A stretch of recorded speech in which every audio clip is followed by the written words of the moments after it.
many people do not realize that something has forever qualitatively been changed in this world. We are not living in a protective world anymore. We not even the facade that there are human rights or a judge can save us from any problem, or when we are arrested we will be treated within the confines of the law. We are literally being conditioned for a world where everything and anything can happen to you and nobody is going to protect you. We're seeing, oh, we just saw a woman get killed, shot in the face 3 times by an ICE agent, and people are still like not getting it.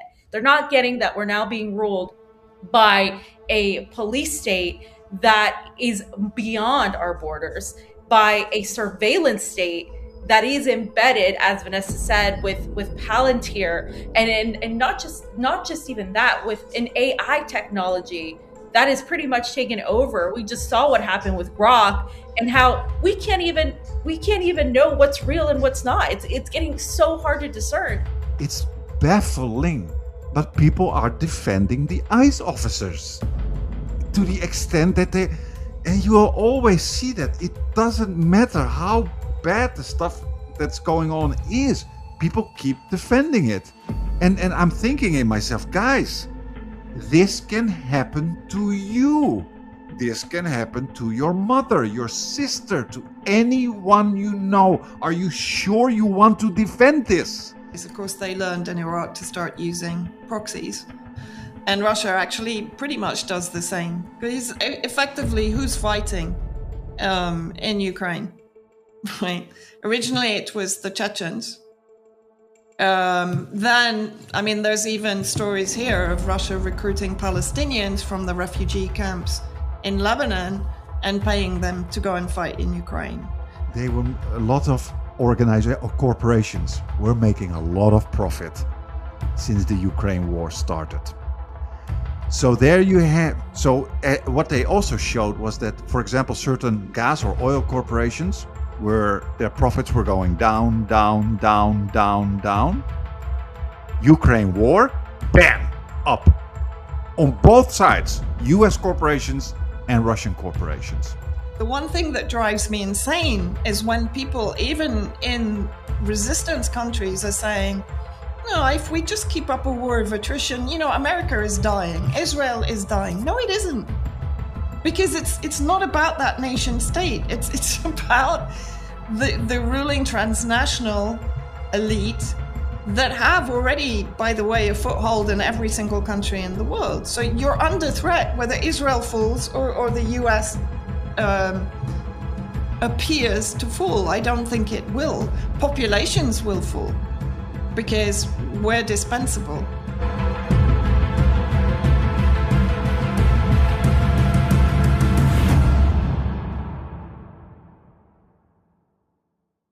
I think it will be a good conversation as usual. So let's begin. Yep. Okay. All right. Good day, everyone.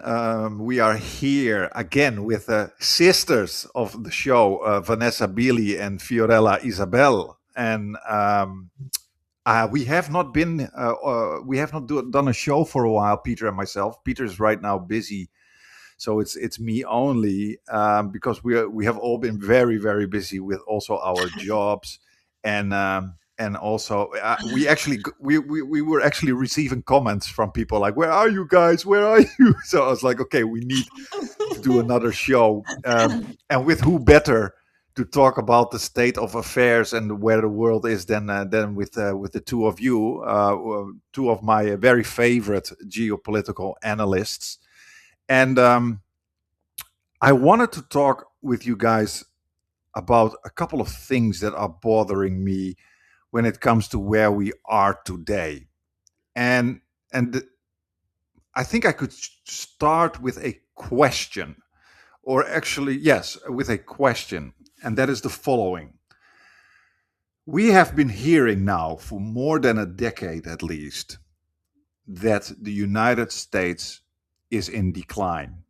I've written an article on my Substack about it. I used a thumbnail, or I used a front picture of many of the thumbnails that I always see on YouTube, for example, from Richard Wolff. The US is in decline, the US is over, empire is in decline, empire is over, it's time of socialism, blah, blah, blah, blah. I don't get me wrong. It's a nice copium and hopium if you to read these things and to hear these things.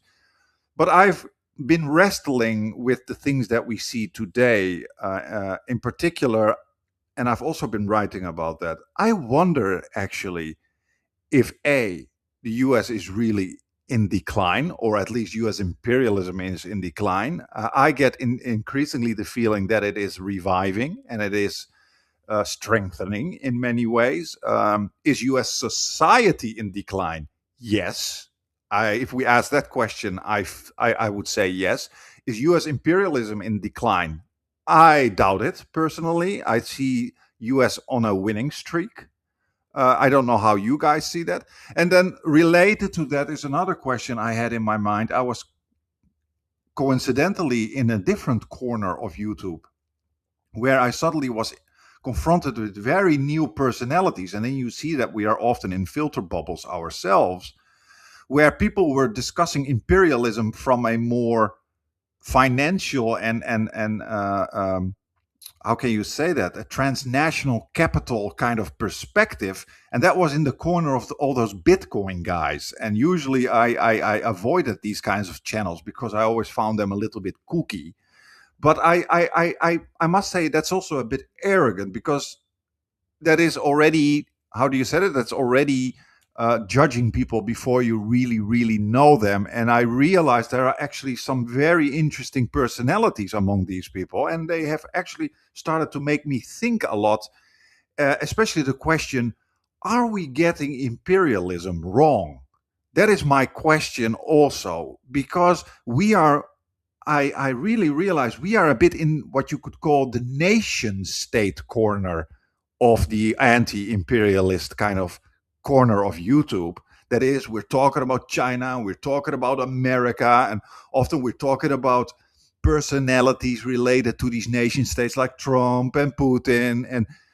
And while these are, of course, very important, I wonder if these personalities are not just what you could call piñatas. Okay, that is that the public can beat on them. They are the kind of distraction, whilst there is a very powerful transnational capitalist elite behind them that we hardly know about, that is actually running things, and that we should stop really focusing purely on those battles between nation states. That increasingly becomes a bit redundant, or even I don't know. It may even be the wrong angle to see all these things. So that's a lot of thoughts that come up, and I don't know if you guys have anything to respond to that. Maybe I can start with you, Fiorella. Yeah. So in the from the perspective of the United States declining, I think what we need to talk about is the class perspective. So in terms of the class perspective, we're talking about the people of the United States. I have been there very recently, and things are declining. Businesses are closing down. You know, when people have money, when there's like a movement in the economy, people go out and they shop and they spend money. That's not really happening as much anymore as it used to. There's a lot of decline, for example, in the retail industry. The banking industry is in decline. I have friends that work in various sectors of different areas, whether it's health or banking or real estate, and they're all like going through it right now. People don't even want to be in healthcare because of everything that happened with COVID and the pandemic. And just in general, people are very depressed. There's a lot of crime, there's a lot of drug use. So that tells you that, yes, society is in decline. And I did interview Richard Wolff, and I did actually talk to him about this stuff. And I did say, I do agree that the empire as we knew it is in decline, but I don't think that the in terms of U.S. imperialism that has now shifted to a more international, a transnational type of elite class is in decline. What I think we are seeing is the shift from the United States and say Europe to than now China, Russia, and other major players. But you're still seeing the class divide between the political billionaire class elite versus everybody else. And I think that's what's confusing a lot of people. And yeah, there's like construction in the background, and I don't know what's going on. So I'm going to mute myself once I'm done talking. Oh. No, I was actually thinking, what is that scary sound? Like there's some ghost in my machine or something. Anyway, It did sound very odd. yeah. So, Vanessa, do you have anything to comment? Yeah, I mean, it's interesting because before we came on, Karim and I actually, you were telling me about someone you watched, and I came in and said, was it Simon Dixon? But we actually watched two different interviews with him, which is even weirder, right? Because the one I watched was with Professor Zhang. So it was really interesting to see the juxtaposition of two overlapping points of view, but diverging points of view in some instances. But two people that obviously had a lot of respect for each other and were very open to changing opinions if certain factors came into play. And I think, I mean, I know Fee and I have been talking certainly for some time about the overlap of the transnational ruling elite, the oligarchy, and that kind of overrides the nation state. It overrides governmental policy, or as you said, the actors in place to effectively roll out one part of the roadmap. I mean, you know, if you just look at the progression from the first Trump administration to the Biden administration to the second Trump administration, you can see effectively how it locks together, how it's just three pieces of a jigsaw arriving to the destination that the deep state, the military industrial complex, the technocratic complex want the world to be at in time for the next president or power figure who's going to actually front the policies from behind the scenes. And with Trump, it's perfectly clear. He's certainly not a peace president. He's certainly putting the US dollar into free fall through his actions. He's increasing US debt, which of course then increases inflation and poverty, which is what you're seeing with the decline of the population. And then, as Simon Dixon pointed out, it pushes the money into the stock market, into the hands of the global oligarchy, which then eventually results in it being contained within the corporatocracy. And then you have kind of the overarching battles between the financial complex and the technical or the technology complex. And that's very much what you're seeing.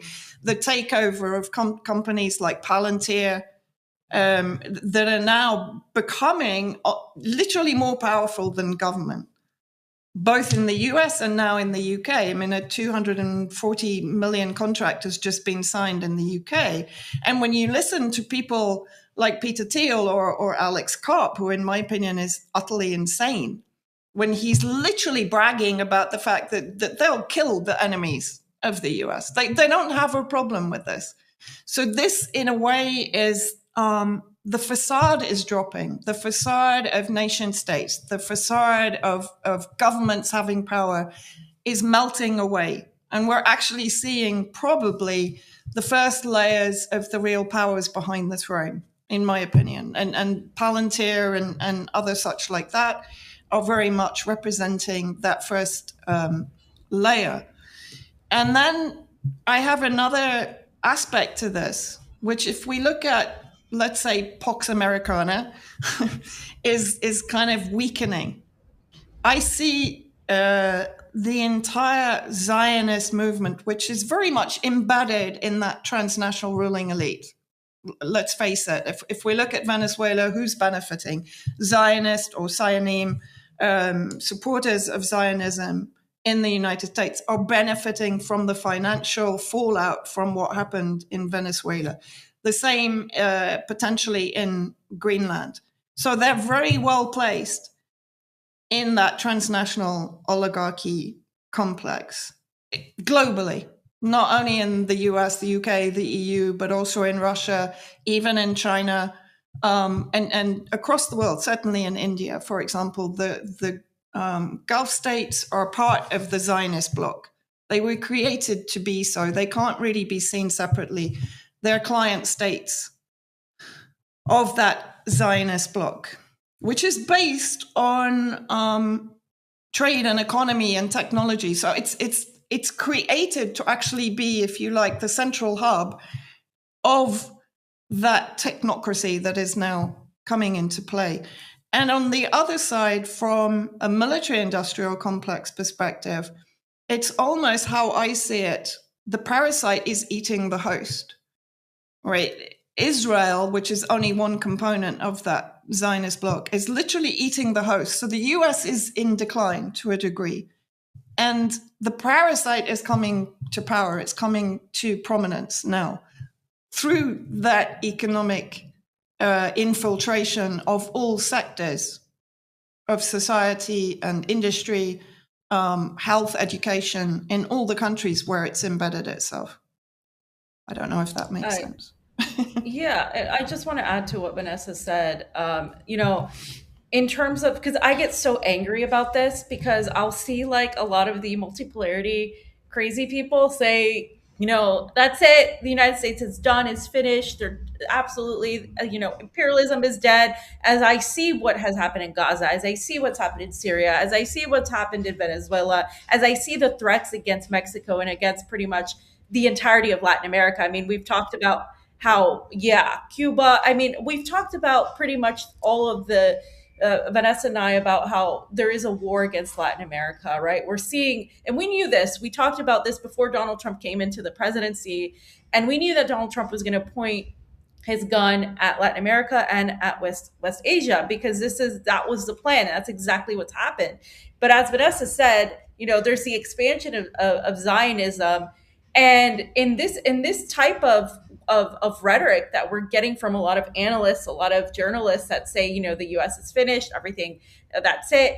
It's like, I in some ways I get it, because I see that there is a decline, but it's not the decline of the ruling elite. And that's what people need to understand, that as time progresses, we can see that little matters that you're representing the state of the United States. It doesn't really matter anymore that you're representing the UK, that you are representing Russia, because what I'm seeing now, especially in these coordinated talks between the Russian, the Kremlin, basically through Kirill Dmitriev and Stephen Witkoff, the conversations that are happening between peace in Ukraine have a lot to do with economics. So this is what we're talking about. We're talking about an economic transactional type of relationship that supersedes, I think, this need for war. And I think it's becoming more theatrical in terms of the aspect of World War III. It's World War III every day. When, for example, they said it was World War III again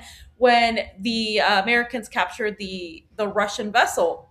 And so it was like, what happened? Well, they let the Russians go, and there was only two Russians there. The rest were mainly Ukrainians and a couple others. And so people just say these things, and it gets my blood boiling, because I'm like, I see do you see what's happening here? Perhaps, as Vanessa said, it's not necessarily that it's the United States alone anymore. But what we're seeing is this idea, this, I would say, imperialist driven, very just evil type of mentality is expanding in many ways. It's not lessening in that sense. It's actually growing, and we can see it through the actions. And I don't think it's just hopium. I think people just are confused, because they are seeing like society decline, but that doesn't necessarily mean that you're looking at it in the right terms. And where we're going now, this multipolar world is going to be just another iteration of another transnational ruling elite. And now there's just going to be more people at the table. And this is something the three of us have been talking about for some time when it comes to multipolarity, that there isn't any equity in it. But But now it's becoming extremely clear that a lot of these things, whether it's the war in Ukraine or any other, I would say, coming conflict like what we're going to see the United States is clearly after Iran right now. I think what you're going to see is a difference between the the actual resistance forces that are under attack. It's this mentality too of resistance that is under attack, and that's why Venezuela is so representative of that, because they have been able to withstand U.S. hegemony despite a lot of suffering for a very long time. And even Cuba, you can talk about how they've done the same.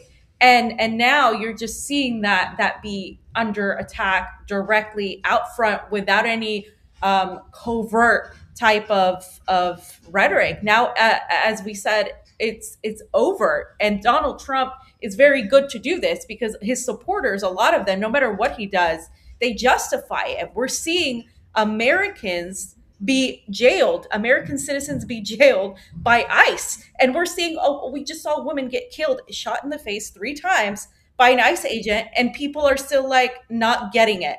They're not getting that we're now being ruled by a police state that is beyond our borders, by a surveillance state that is embedded, as Vanessa said, with Palantir, and not just even that, with an AI technology that is pretty much taken over. We just saw what happened with Grok, and how we can't even know what's real and what's not. It's getting so hard to discern, and a lot of these influencers online get away with spreading false information that completely is used and weaponized in a propaganda internet type of psychological war that we're witnessing now, to twist things against actual resistance sectors. And I think that's also a dangerous aspect of this too.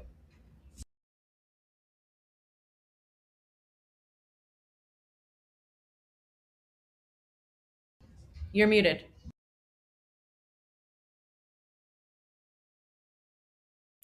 Can you hear me? Can you hear me? Oh, I don't know what's going on. This is a new program, so I have to do a lot of editing later on. I'll do a lot of editing later on. So anyway, yeah, yeah, yeah. Anyway, you guys, I was just saying, you guys say so many things that could be worthy of a complete conversation. I was writing everything down. I was like, oh yeah, yeah, this, oh yeah, yeah, that. So there's so many important things you touch on. So let me see if I can touch on a few of them.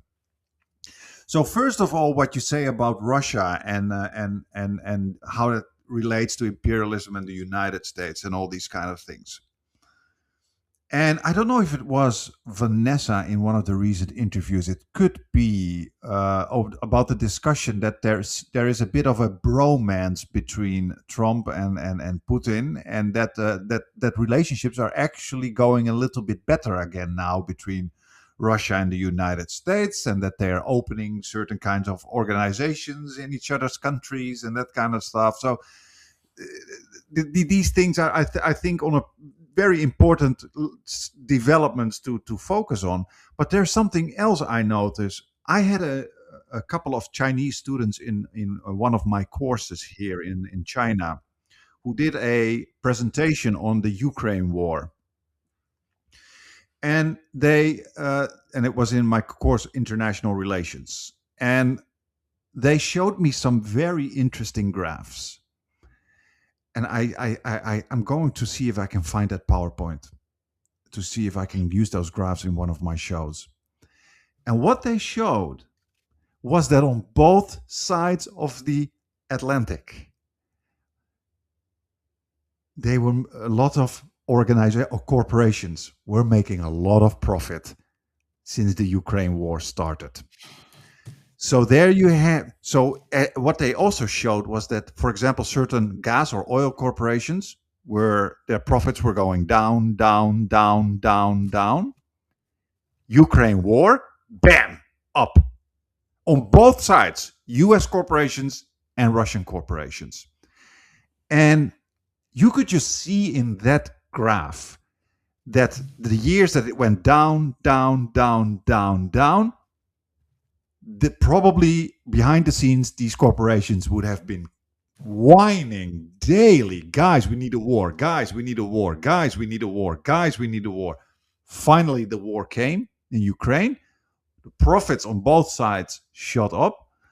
So you actually have a war going on with hundreds of thousands, maybe even millions of people on the ground, killing and murdering each other, whilst the two leaders that are so called against each other and waging war in Ukraine are literally filling the pockets of the people that are behind them and are having conversations over the phone and are meeting each other under the enjoyment of a wine and a coffee. And I mean, the deeper you think about it, the more you realize how it's all a freaking spectacle. And the common folk is killing and murdering each other and hating each other online, while those with all the power are simply benefiting. And I think the Ukraine war, when you see it from that perspective, you can almost stop thinking in terms of nation states and presidents and leaders being against each other. It was so revealing, these graphs that my students showed. It was actually, it made me feel, how can you say, almost like an existential crisis. I knew it. I knew this was happening, but it was so visible that I was like, we're just completely being played here and people are dying en masse, and yeah, I don't know. I just wanted to respond to that. I see, Vanessa, you were writing something down, so I guess you wanted to react on something I said.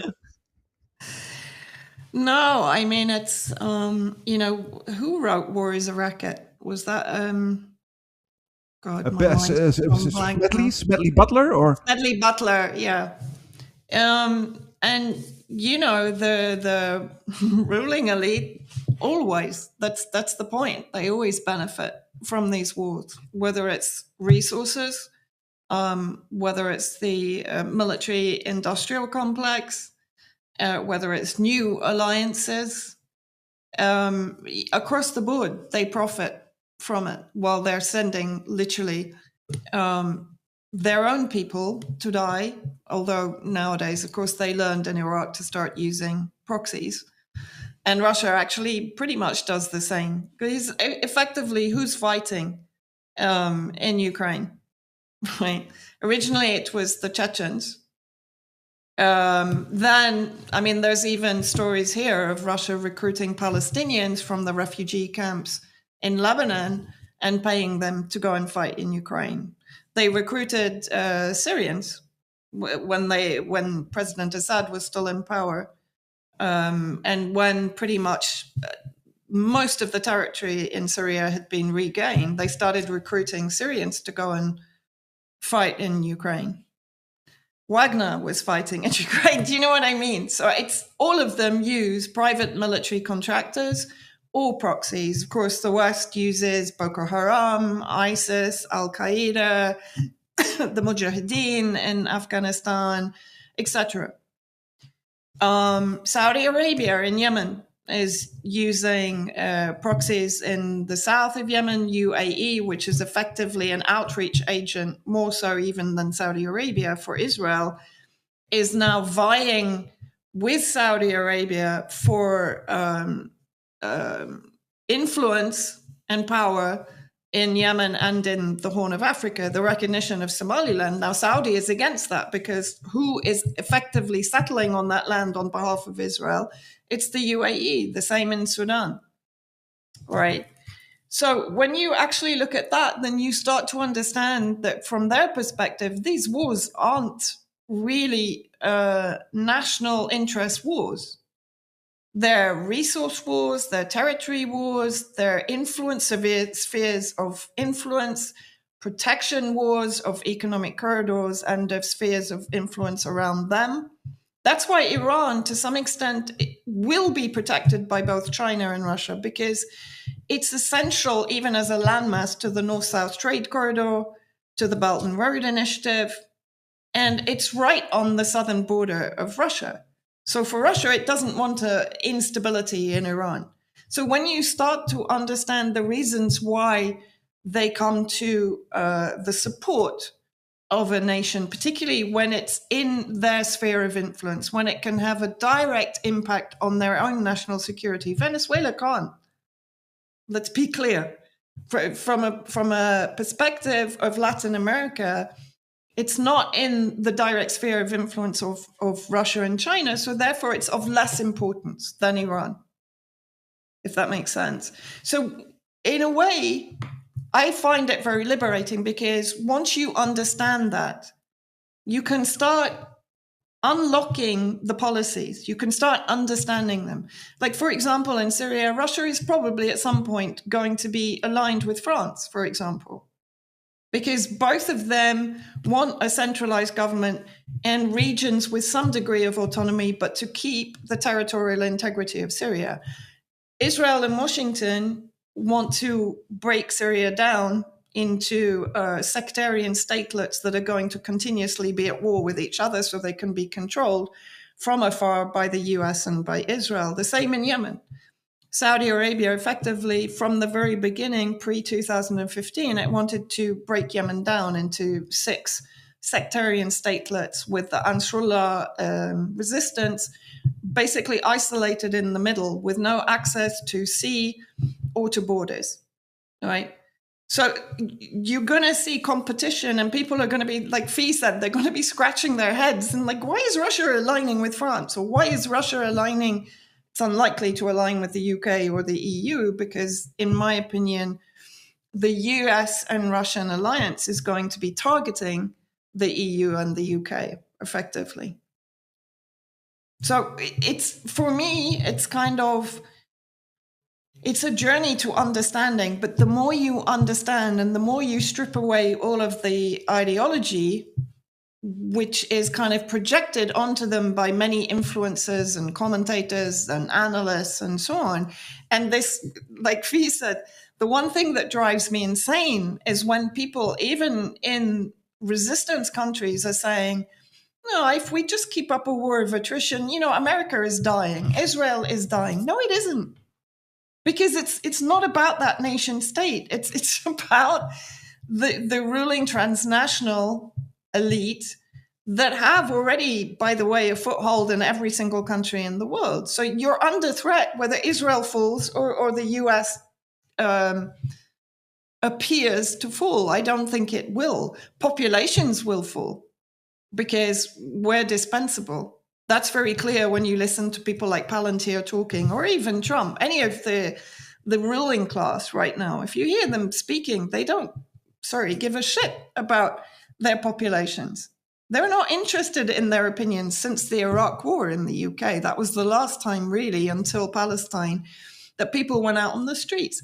And the government is very clear. We don't care what you think. We're going to turn you in. We're going to classify you as terrorist, because actually we're not going to react in any way positively to your concerns about what this government is doing. We don't represent you. We represent who is paying us to sit on these seats in Parliament or in Congress.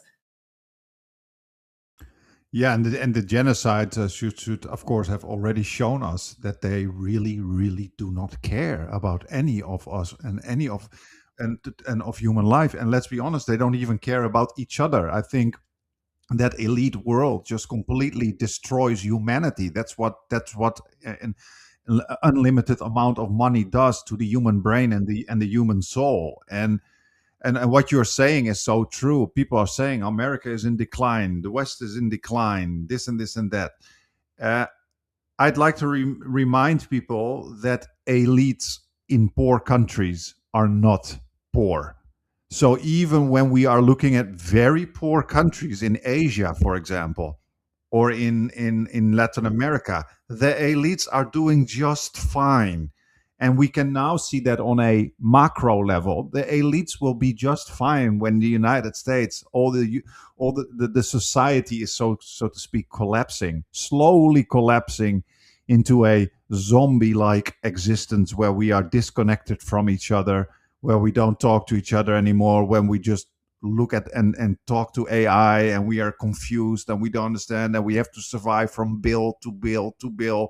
So we have to work hard to be able to pay the bills. And I think that's what we are seeing on a global level.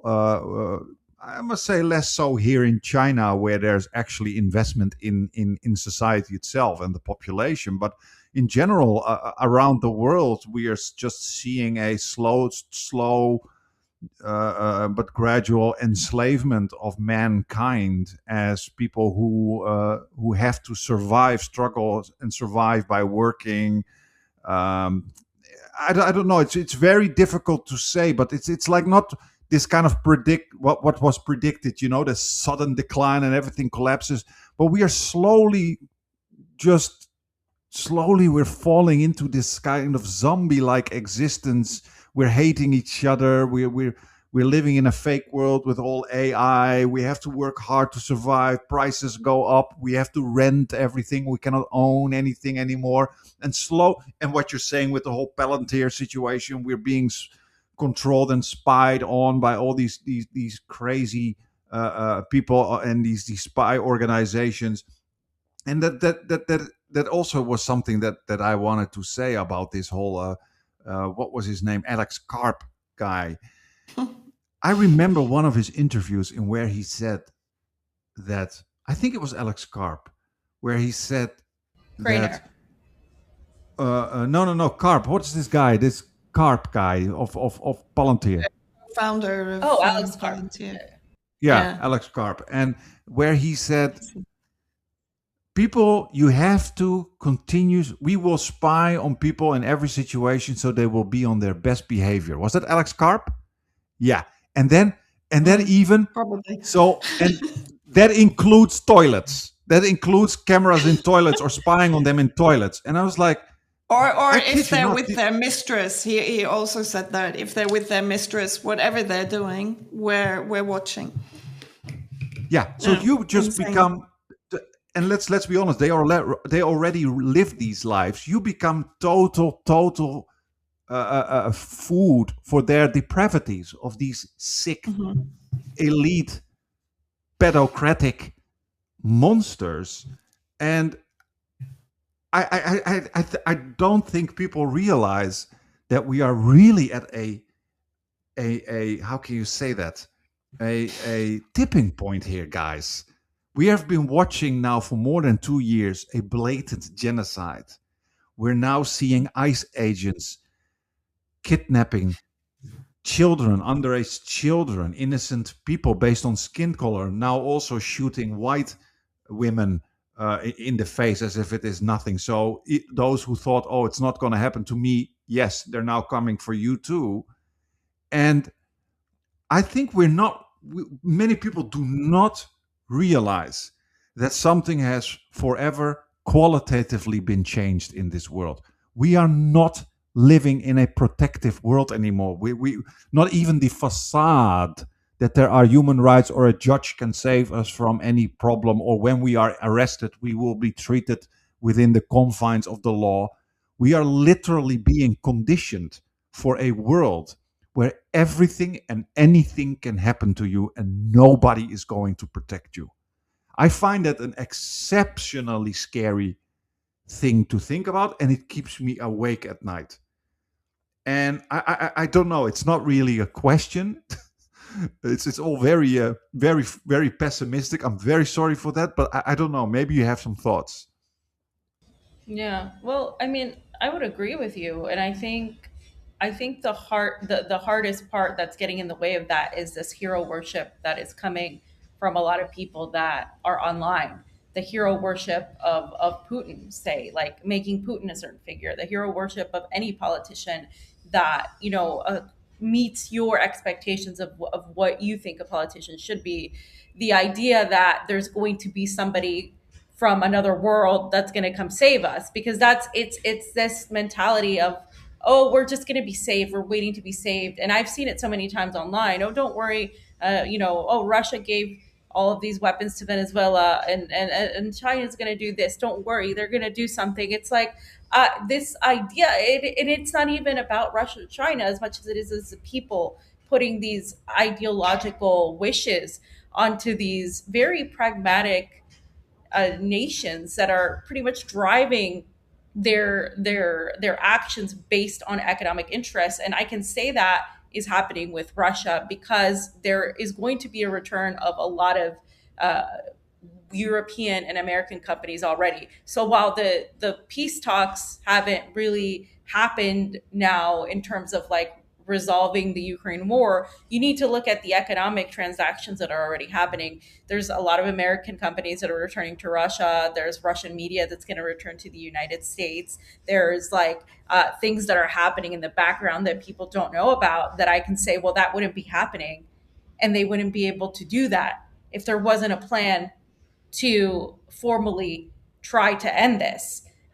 Because from what we've seen so far, when there was a war, there, and I know this, of course, especially was, there were sanctions. You wouldn't be allowed to be a U.S. company operating. All of these companies left because the U.S. placed sanctions on Russia. But if that's not going to happen anymore, then of course you can return. McDonald's being one of these companies that is in talks. And so the thing is, it's almost comical because if you look at something as dumb as McDonald's, you have the Russians took it and had their own version of it, but we don't know how this was done. We don't know what's who's driving who, how is this creating a profit. And I think people get lost in the idea that there is an opposition to the United States and it's coming from a major world power rather than that the opposition is more so to the transnational ruling elite. And I think once you think about it that way, when it doesn't mean that they're all in on it, because I also hate the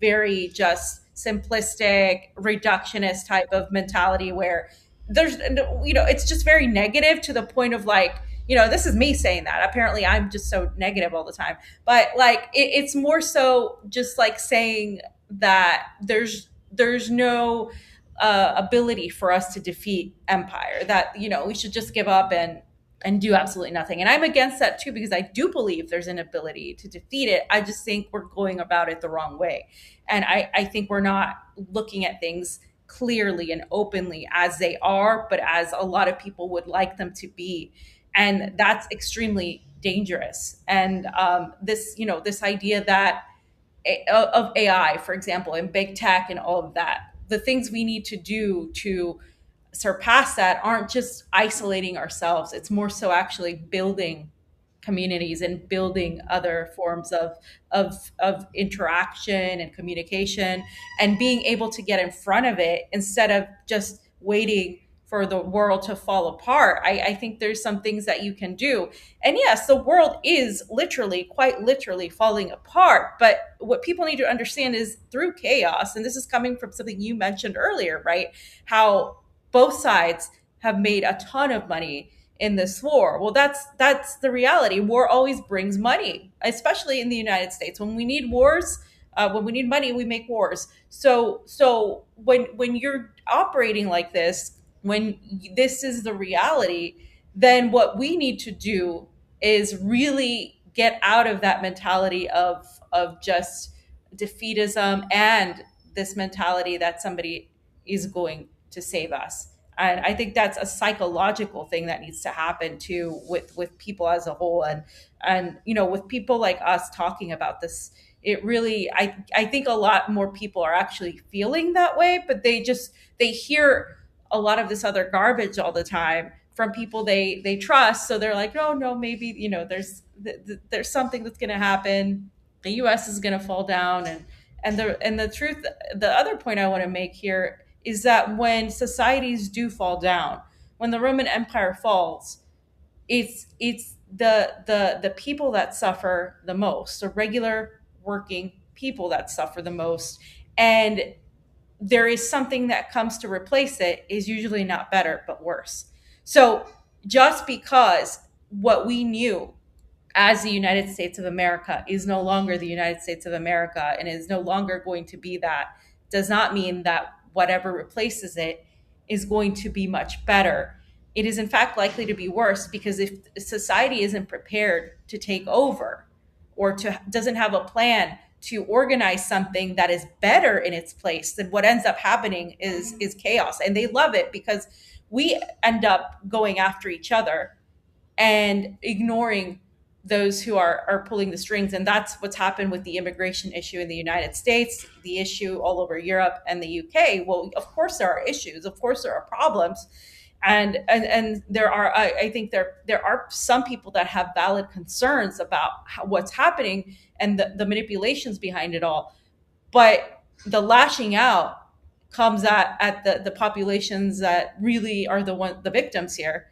And so then people don't realize, like, slowly they are just killing us off, as the resources that they're plundering lessen and diminish. And this resource plundering is happening from east to west. It's not just the United States that is interested in resource plundering. We have seen that, and with China and Russia, both they are interested in attaining these resources. They are interested in accumulation of these resources. We can say it's to protect, themselves from whatever, but we can also say it's a transactional type of mentality. And you can justify it, and I think a lot of people justify it for Russia and China, saying that they're not the United States, they're not the UK, they're not the West.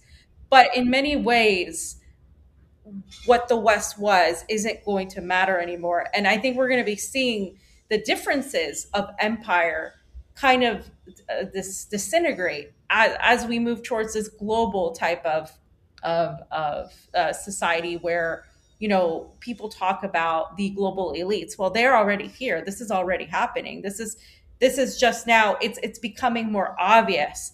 And when people fall from this illusion of nation states, that's clearly just every single day that I see it, it's less and less.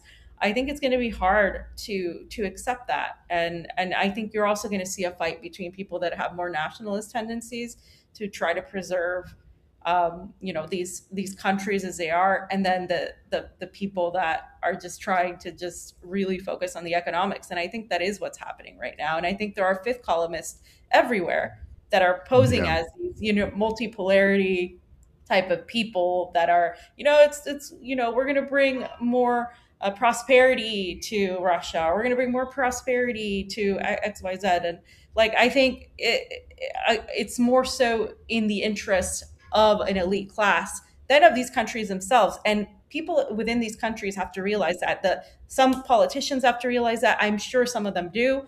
I don't think any of these, for example, speaking of Russia specifically, it's not a monolithic entity. I mean, there's different points of view. There are different politicians. There's different ideologies, and a lot of people there are really seeing the decline of the economy as well. Inflation has been pretty high there. The price of goods has gone up. And people are experiencing a lot of the things that we experience in the US, but just in a different way, because they're in a different a stage of economics. The United States is very much in a late capitalist stage where corporations, as Vanessa stated, are pretty much in the government. They've not only taken over the government, they've embedded themselves in the bodies of government, where they're making the laws that favor them. Essentially, we're not governed by the facade of even Trump or any of those people, where it's literally corporations making these decisions, which is why it's so easy for this Zionist mentality to take over, because at the end of the day, it's just a supremacist mentality that everybody else doesn't matter, and that these people are the only ones that do. Yeah, exactly. And I'll give it to you immediately, Vanessa, just before I lose all these interesting thoughts that I get again when I hear you guys talk. And indeed, what you're saying, Fiorella, is so important, that's why I always say also in my classes, it's so important for us to start understanding history. We have the tendency to always look at this stage or this period of time, and we ignore history. But if we would study history, you would see that a lot of things are actually very similar. So I liked when you said, like, okay, when an empire falls, it doesn't mean things will be good for us. Let's not forget, and don't get me wrong, there are a lot of historians who don't agree on this, but let's not forget that after the fall of Rome, we had approximately 500 years of dark ages. And some are saying we are entering the dark ages right now. You know what I mean? Now, don't get me wrong. There are lots of historians who say, well, there were actually quite some positive developments during the dark ages. But there is something to be said that once an empire or a big empire falls, we're going to have a lot of very, very scary developments in our societies. And and another history point that is also so important. I come from a small country, the Netherlands, and the Netherlands people always see that as a very tolerant society and a very open-minded liberal society. But people often forget it's actually one of my it's one of my most read articles on my Substack. People actually forget that the birthplace of capitalism was Amsterdam. They even teach that here in China, here in Hong Kong at the university. They even teach that, the birthplace of capitalism was the first stock market that was in Amsterdam, and that was the period of time that the Dutch were the most wealthy and most important colonial superpower in the world, right before the Brits and the Americans. And what made the Dutch so rich? They actually invented what we call the East India Company. You also had the British do that eventually, more successful. But the Dutch started with the East India Company, and that was a mega corporation that could transcend national laws, that could make its own currency, that could invade other countries, colonize it, make their own little government, etc., etc. And that's where we're going to right now again. I mean, we're going to these massive corporations like BlackRock that are super powerful, that colonize pretty much societies here in Asia, Latin America, Africa, West Asia, Europe. And these, seriously, how many name, and I am guilty of this, so don't get me wrong. Name 10 very important staff members of the upper regions of BlackRock. I mean, we are all talking about Donald Trump, like you said, Fiorella. We're all talking about political personalities that, like I always call them piñatas, where the public talks about, slams on these public figures and talks about these public figures, while these big guys like BlackRock in the background are the ones who are shaping the policy. And I just saw a leftist show of the in Britain.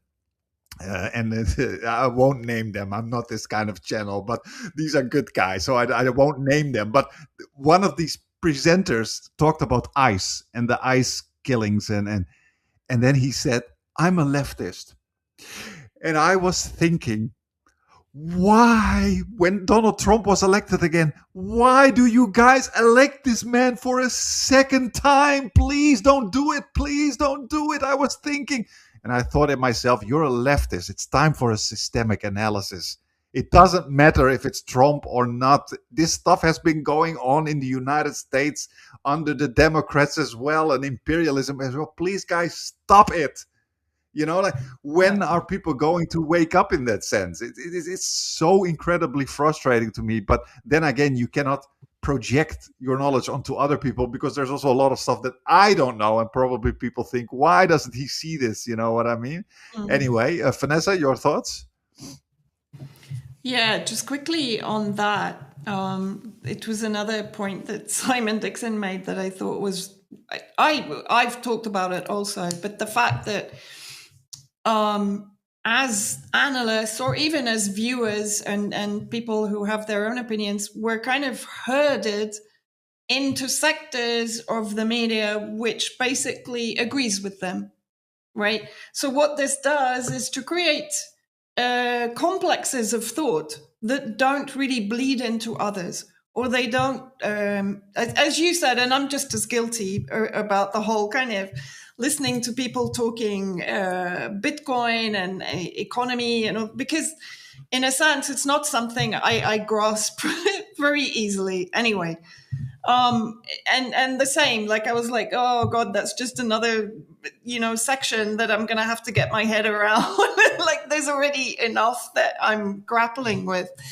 But you're right. When I started listening, I was like, oh my God, this ties into everything we're talking about. And it kind of makes more sense of it in some ways. I like to see more of a kind of historical geopolitical context into it also. But that's the thing, when you break out of the corral that they're trying to put you into, you can start making more sense, because you don't have to. It's like people think they have to agree with you on everything. No, you don't. Like, the whole point is to take some of the things that, it's like religion. You know, you can take some things from Christianity, you can take some things from Islam and so on, and you can make sense of the world in your own way. That's the point, right? You don't have to be compartmentalized or partitioned into one way of thinking. You can actually absorb what other people are thinking and make sense of it within your own understanding of what's going on in the world. But one thing that I noticed when you were talking about this amplification of the idea of a World War III or a nuclear war, or the savior complex being in BRICS and the multipolar world and so on, those channels are the ones that are amplified. The ones that are actually pushing the nuclear war, pushing the World War III, pushing the sensationalism and the kind of, and the belief in this savior from whichever part of the world coming in and bringing an end to all of the misery and the suffering and so on. Those are the channels that are actually, it only kind of stupidly occurred to me while we were talking today. They're the ones that are getting tens of thousands of views. And from the minute that they started, they had like 100,000 followers upwards, right? Suddenly, whether it's on X, on YouTube, wherever, Substack even, right? So there's a reason for that, because the ruling elite want people to be paralyzed and hypnotized into doing as little as possible. Either because, as Fee said, this nihilistic vision that, well, if they're all in it together, what can we do? Might as well just give up because we don't have agency anymore. Or we're all going to be bombed by nuclear weapons, so what's the point? The world will be finished. Or World War III, the same thing, right? So it's the kind of doomsday messages that are being amplified through social media and through channels like YouTube and so on.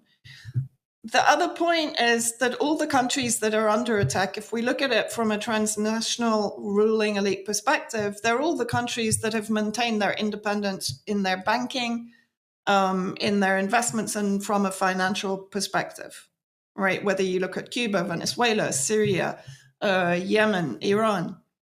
And then the last point that I wanted to make, which I'm still kind of working through in my mind, and I'd be interested to see what you two think. So we've had these recent kind of Mossad, CIA uprisings in Iran, similar to every single Arab Spring and so on, the same tactics, snipers on the roof, blah, blah, blah. Iran has to some extent been successful in shutting down the internet and also apparently shutting down even Starlink. But so we've had how many days of the protests and, the amplification again in the media that there should be regime change in Iran and so on. But what happens? Trump puts tariffs on, which again brings it back into the economic sphere, into the transnational investment economic sphere. He takes it away from a war arena or a regime change arena into that investment global capitalist sphere. He did the same thing in Venezuela. We had the dramatic kidnap of President Maduro. It's not even a regime change. The regime is still in place. But what's happened, he's squeezed out Russia and China from the oil supply from Venezuela. Basically, the Venezuelan Bolivar government has always not had a problem, certainly under Maduro, correct me if I'm wrong in this, with building a relationship with America that is based on respect of their sovereignty, on the basis also that their entire oil industry is very much dependent on US technology and machinery and so on. So they need actually that US investment because they know Russia and China are not going to get involved from that perspective, right? When I speak to diplomats or officials from Venezuela, they don't have the same idealistic view of Russia and China. They really don't. They're not dependent upon them from an ideological perspective. So, from their perspective, if Russia and China are not really going to do anything to. And if I may quickly interrupt for a second, can you hear me? Yeah. Yes. Oh, sorry. Yeah, no, if I may quickly interrupt for a second, even Chinese themselves, I talk with my students all the time. Chinese students who understand the world, and they have a much less idealistic understanding of their own country when it comes to international Interesting. relations and imperialism, etc., etc. But it is the Western often presenters and Yeah. pundits who come with this savior kind of status, also with Yeah. Russia. Yeah. And it creates a state of almost apathy. Because if people, again, as we've said, if people follow this belief or this projection of ideology, then they actually stop doing anything themselves personally to prevent what's going on, or even to protect themselves from what is going on. Right? That's even a more important point.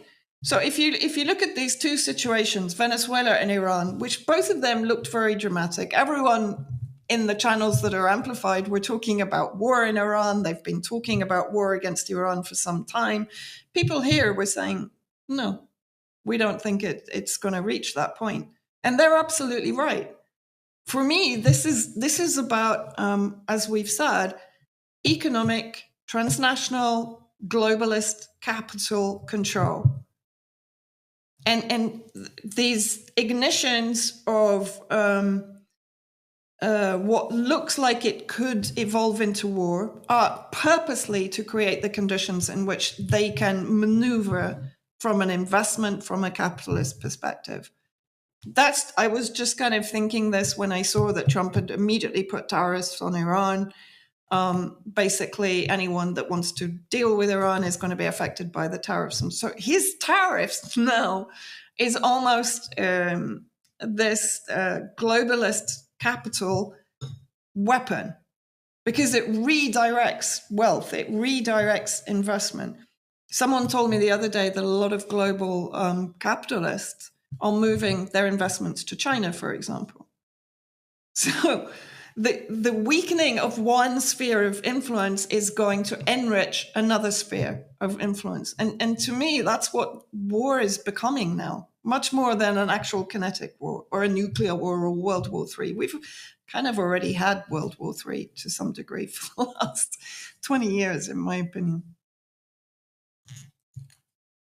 Yeah, So I'd be you interested can't. to Well, just to respond to that, what you said about the transactional nature of this, you can't make a good profit if you have nuclear annihilation, right? So, like, I think for these people right now in the world we're in, while has been screaming about World War III, or has been saying Trump is playing seventh dimensional chess and he's actually going to take out, the global elite. I think that the reality is they are just simply trying to take as much as possible of the resources in for this incoming fourth industrial revolution, which we are seeing the AI, we are seeing big tech, we're seeing the amplifying of, for example, self-driving cars now. That's apparently a thing now, and it's all of these things that are being pushed. But I also think the AI industry itself is also very volatile. It's very vulnerable because a lot of people are putting so much faith and into it, but it's basically a circle jerk of the three biggest companies funding each other, and there's a lot of emphasis on its success, but it's just so much money that it's going to be impossible to generate a profit. So it's just like a circular profit, like that's just being handed from one to the other.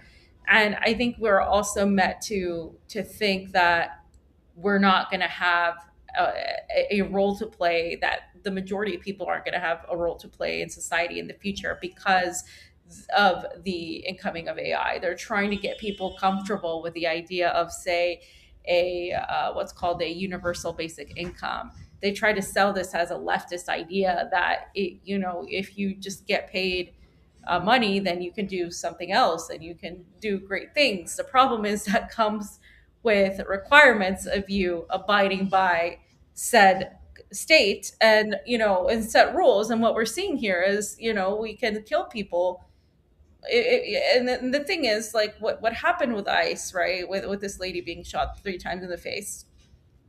We saw genocide for 2+ years, and we saw children being burned alive, being killed, being bombed, babies being tortured, killed. We've seen it all now. So after Gaza, it's almost like the veil fell, and everything else is now fair game because we already did that. So there's nothing else that these people can do. They're literally just things are escalating and escalating and escalating, and people are just letting it happen because they're letting themselves be divided by politics. I mean, when you talk about this thing that happened with ICE, there's people defending the actions of this ICE agent based on the fact that the woman was a lesbian and had a wife. I mean, it's just you're driven into these little corners in order to justify what everything they need you to justify next time, right? And next time it'll be, a Republican that'll be shot or something, and the left will cheer for it. I mean, this is what ends up happening, and where we're at, I think, in society, is that while that is happening, while there's all that chaos, there's these transactions happening, there's these conversations being had, and there are deals being made where people are making a lot of money, and that's it. And you need a good business deal, and you need chaos, but you don't need nuclear annihilation for a good business deal. And the economies of the United States and China, for example, are actually tied up, just like Vanessa mentioned. Venezuela largely being open to economic, diplomatic and economic relationships with the United States. They've always been open to that. And this is what's led people to say, well, Delcy Rodriguez sold off Maduro because it's impossible. It's like, but they've always been this way. In the same way, you can even say, Russia and China have been open to having relationships with the United States for the longest time. I mean, this is nothing new. The reality is, our world is not. It's not possible to live in isolation. And if you're a major superpower, or if you want to exist without being pretty much destroyed, there's going to be some transactions that are happening. And that's what people need to understand. It's not. It's very pragmatically driven. And I think for Venezuela, though, they've been an enigma because they've been able to maintain their sovereignty through careful planning. They haven't just been able to be ousted. You got rid of Maduro, but you didn't get rid of the spirit of Bolivarianism. And that's something that is going to be extremely difficult for the United States to get rid of, particularly because they know their history. And as you mentioned, Kareem, the history is very important. And when you understand history, you understand what is coming much better, and what is actually happening in the present. And Venezuelans really know their history. They know what's happened up until this moment. They know about Chavismo. They know about all of these things. So they're able to more so navigate these waters where there is going to have to be a different way of functioning. But I do worry about that at times, because I do worry about what the intentions are of these actual sovereign and independent states like Venezuela, which in Latin America are few. You have Venezuela, and you have Cuba, and you pretty much Colombia and Brazil are pretty much like teetering on the line. And again, all of them have relationships with the United States. Before Petro, um, Colombia was very involved with the United States. Colombia has been the only NATO partner in the region in South America. And then you have Mexico, for example, where Donald Trump can't even, he'll threaten Mexico, but he can't really do much because our economies are tied up so well together. I mean, it would actually hurt the United States. So I think a lot of this stuff doesn't happen in the way that people ramp it up to be like, even Venezuela, for example, the way it was, people thought it would happen, or there's going to be hand to hand war like this, GI Joe boots on the ground, like in mass. That wasn't going to happen, because that's not, it's it prevents any sort of transactional affair to happen. It really, it's not the U.S.'s modus operandi right now when it comes to its operations. What it did, it's able to sell it better in how they did it, how they captured Maduro. So I think what a lot of the times we end up, screaming World War III, what ends up happening is a more transactional type of event. That's just not everything that people thought it was. And then the people that have been saying that just ignore it and move on, and they just continue, you know, like pretending and saying the same thing for the next thing. Oh, it's World War III again. And I just have a hard time understanding why people still listen to these people, but whatever. I don't know. Yeah. Yeah. And there is something I think we all should really think about, and I think we need some serious online media literacy among us anti-imperialists, leftists, whatever you want to say, because I don't think people realize enough. And I'm talking about people I have a lot of respect for, and I follow them and I look at them and I watch them. But I don't think people have really grasped the fact how much we are manipulated. And I mean with that also the algorithms, how much the algorithms are manipulating us. And I often write that also in my articles on Substack. Nobody Nobody breaks through the algorithm without the explicit support of at least one group of massive elites. And you're not going to tell me that the sudden breakthrough of Nick Fuentes was completely organic. That is impossible on privately owned, billionaire owned social media platforms that can literally, with the push of a button, decide who becomes a millionaire and who does not become a millionaire. Can you imagine what these guys can do by just feeding one person a little bit of algorithmic success? That person can suddenly turn into a millionaire or even multimillionaire. So you can have these billionaires can literally choose who gets rich, who gets not, who gets attention, who doesn't. You're not going to tell me that a Nick Fuentes, whose sudden rises is like, oh, the most canceled person in America, whilst not a single serious leftist anti-imperialist breaks through. And when a little, or not little, when actually a successful, relatively successful stream like Africa Stream gets completely banned on all platforms. So you're not going to tell me that that is organic. Same with Shapiro. All the crap that guy says about other human beings, and that is apparently all according to the, you could say that's all according to the YouTube standards and the guidelines. And I mean, I'm talking about serious, disgusting stuff. But somehow, when you discuss, let's say, a war or something terrible happening to Palestinians, then it's against the guideline and you need to be deplatformed. So, in other words, what I'm trying to say is that people often do not realize that algorithms are the modern mainstream Fox News. They are ways to shape our mind into certain ways of political thinking that keeps us kind of indoctrinated into this, in campism, in this kind of red versus blue identity issues kind of thinking. And I see very serious YouTube channels that I regularly follow with leftists, anti-imperialists, spend so much time on all these figures and why this is happening, and oh, they're so anti-Zionist and they are this. Serious, these guys would not break through if they don't function. They don't serve a function. And of course, luckily, you can see it right now with a guy like Nick Fuentes, who is subtly supporting what is happening in Palestine, or at least the defending of the defense of the Israeli state. They defend their own people, and he supports suddenly what's happening in Venezuela. This is not a coincidence, guys, and many people saw through it. You just didn't want to listen. And it's the same with what's her name.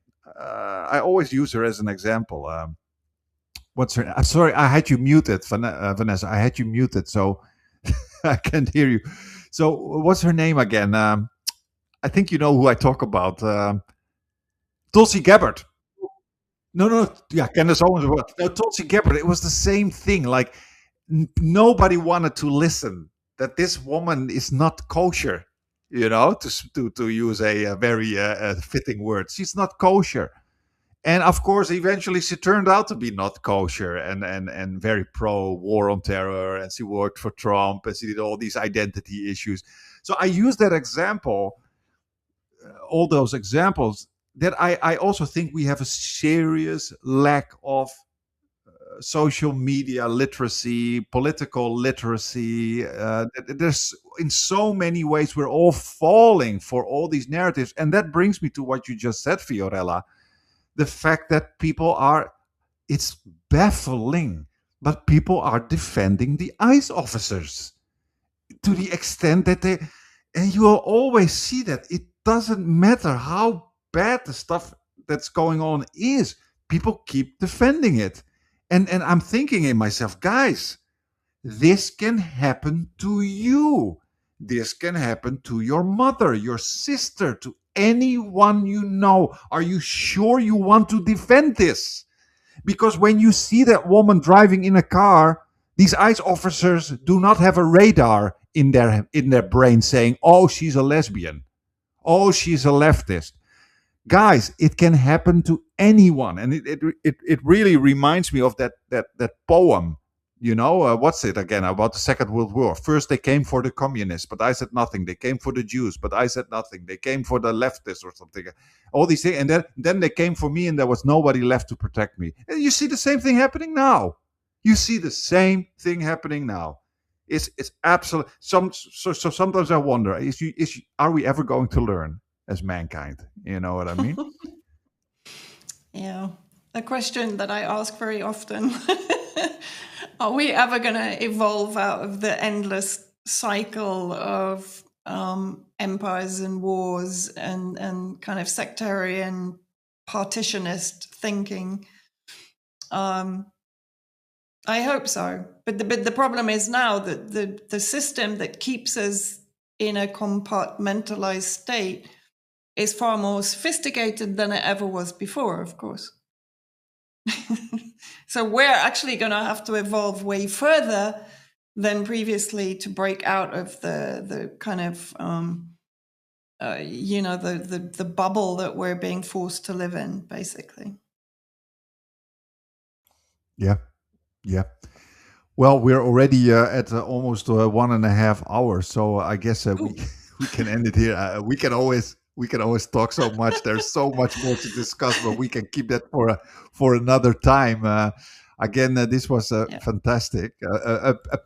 Unfortunately, we're in a pessimistic moment, so we cannot end on a very positive note. But yeah, what can I say? There's only one way. It's up to us, I guess, up to the common folk, the normal people, to try and stop this and not wait for some kind of savior to save us. But yeah, I guess we have to keep going with these kind of conversations, and hopefully we can wake some people up, and up to a better world.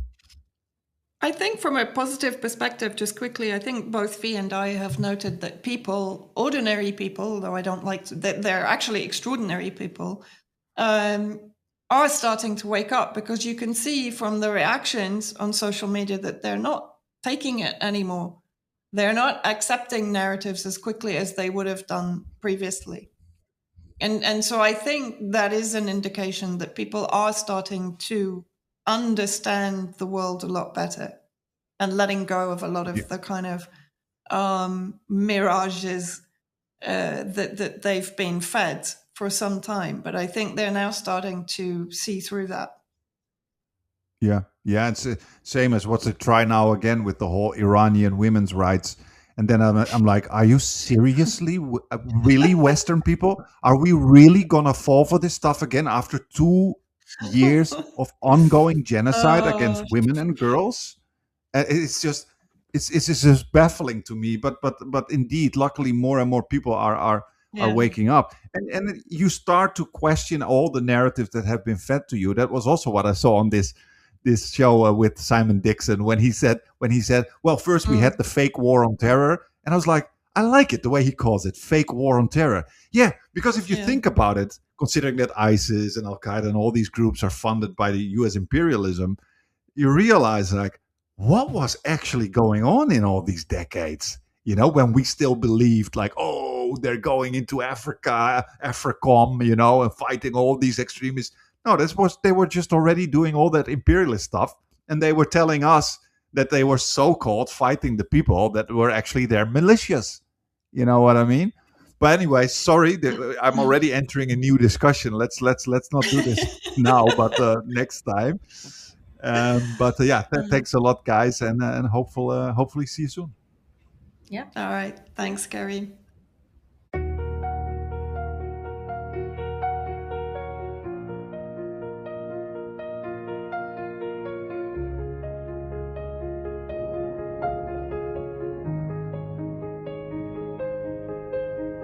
Static crackles, voices rise. Truth breaks through their velvet lies. A screen of fire, a shield of steel. Bedbeat medium makes you feel. No borders, no change. No silence, breathe.